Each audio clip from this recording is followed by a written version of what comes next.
Happy Friday, students. It is the last day of the week, and so we have one more. That was good.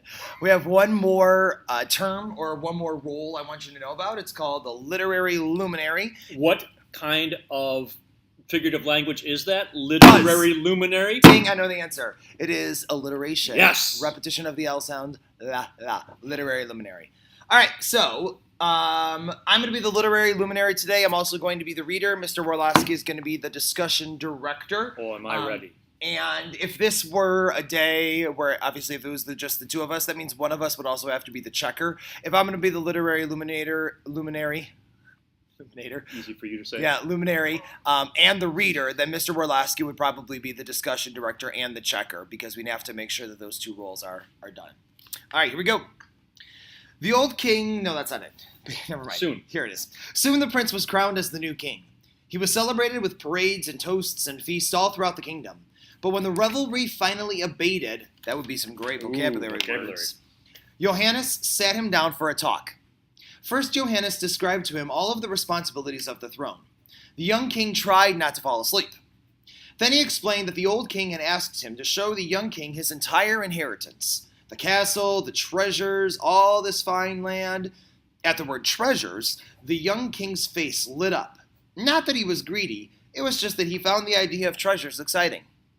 Finally, Johannes tried to explain his own role to the young king. I have served your father, and your father's father, and your father's father before that, Johannes said.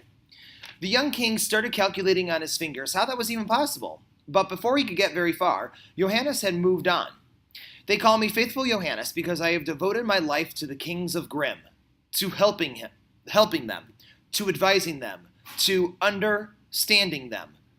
Understanding them, the young king asked. No, understanding them. In the ancient sense of the word, standing beneath them, supporting them, bearing their troubles and their pains on my shoulders. The young king thought about this. So you will understand me too, he asked. I will. No matter what, under any circumstances. That is what being a faithful means. Well, understand that I am tired of this and would like to see the treasures now. And the young king stood up. Faithful Johannes shook his head and sighed. They began by exploring every inch of the castle, the treasure, crypts, the towers, and every single room. Every single room, that is, save one.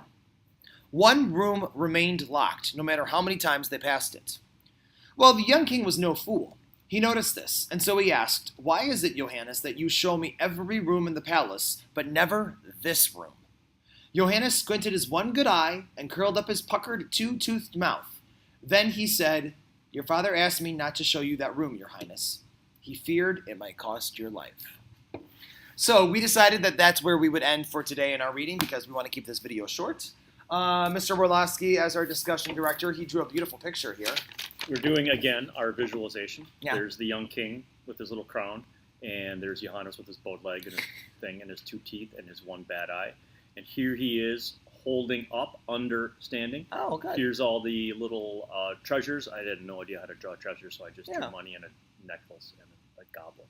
Oh, it's like the Indiana Jones, what, The Last Crusade. Ooh, the chalice. Go watch that movie. It's a good movie. It is good. All right, so what's your discussion question? This is a simple comprehension question. What role does Johannes play or serve for the kings?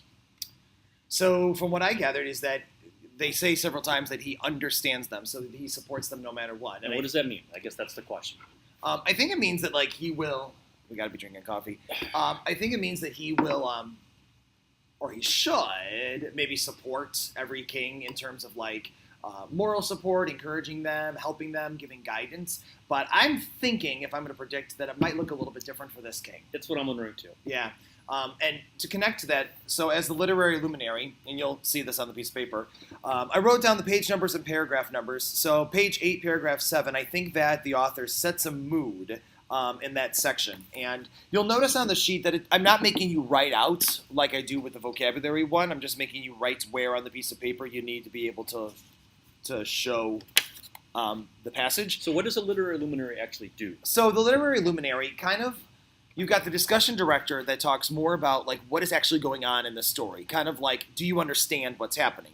The literary luminary And if you think about the word luminary, to illumine, that was good, to shed more light on something. So the luminary is going to get into some things that are a little bit deeper than just what's basically happening. So the luminary is going to illuminate or light up more things about the text, maybe figurative language, the mood, and you'll see it all on the sheet there. But it's the opportunity to kind of dig a little bit deeper with your knowledge.